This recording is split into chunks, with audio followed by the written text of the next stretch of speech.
अस्सलाम वालेकुम। आज मैं आपके साथ बहुत मज़ेदार से चाइनीज़ रोल की रेसिपी शेयर कर रही हूँ। आप इसे स्पेगेटी रोल भी कह सकते हैं। तो चलें बनाना शुरू करते हैं। यहाँ पे मैंने चिकन लिया है 400 ग्राम। उसमें मैंने 1 टीस्पून नमक और 2 टेबलस्पून सोया सॉस और 1 टीस्पून काली मिर्च डाली। इसको अच्छे से मिक्स किया और चिकन मेरा यहाँ पे फ्रीज़ है तो मैं इसको थोड़ी देर ढक्कन दे के पकाऊँगी। तो 10-15 मिनट में ही सारा चिकन अच्छे से घुल भी जाएगा और ये काफ़ी हद तक पक भी जाएगा। जब अच्छी तरह से चिकन पक गया और सॉफ्ट हो गया तो मैंने इसमें से चिकन निकाल के इसको हड्डियों से अलग कर लिया। और यहाँ पे अब मैंने 1 टेबलस्पून मक्खन लिया है। इसमें मैंने 1 लहसुन का जवा चॉप करके डाला है और साथ ही मैंने हाफ छोटी प्याज थी वो डाली है बारीक चॉप करके। इसको मैं थोड़ा सा गोल्डन ब्राउन सा कर लूँगी। 1 गाजर ली है और इसको इस तरह मैंने बारीक बारीक काट लिया। और शिमला मिर्च है एक, उसको भी इस तरह बारीक लंबाई के रूप में काट लिया। और एक रेड चिली है उसको भी मैंने बारीक काट लिया। और उसके बाद मैंने ये जो चिकन शर्ट किया था वो इसमें ऐड किया। और जो चिकन की यखनी बची थी थोड़ी सी मैंने वो भी इसमें साथ ही ऐड कर दी है। 2 टीस्पून कुटी लाल मिर्च डाली है।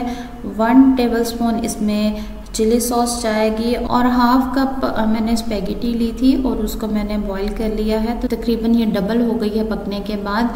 तो ये मैंने ऐड कर दी इसमें। अच्छी तरह से मैंने इसको मिक्स किया। यहाँ मेरे पास मैदा और जो पानी की पेस्ट पड़ी हुई थी मैंने वही ऐड की है इसमें 2-3 टेबलस्पून। इससे बाइंडिंग बहुत अच्छी हो जाएगी।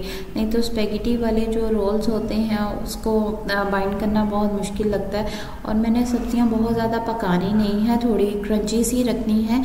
इस वजह से मैंने इसमें ये थोड़ी सी पेस्ट ऐड की है। और फिर मैंने साथ ही इसमें 1 टेबलस्पून लेमन जूस डाला है।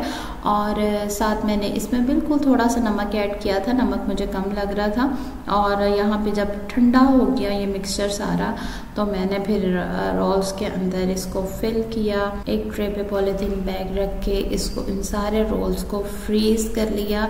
जब फ्रीज हो गए तो मैंने इसको जिपलॉक बैग में डाल दिया। बहुत अच्छे बहुत मज़े के थोड़ी डिफरेंट सी भी रेसिपी है। फिर जब खाने हो इनको निकालें और फ्राई करें और बहुत बेहतरीन से ये रोल्स रेडी हैं।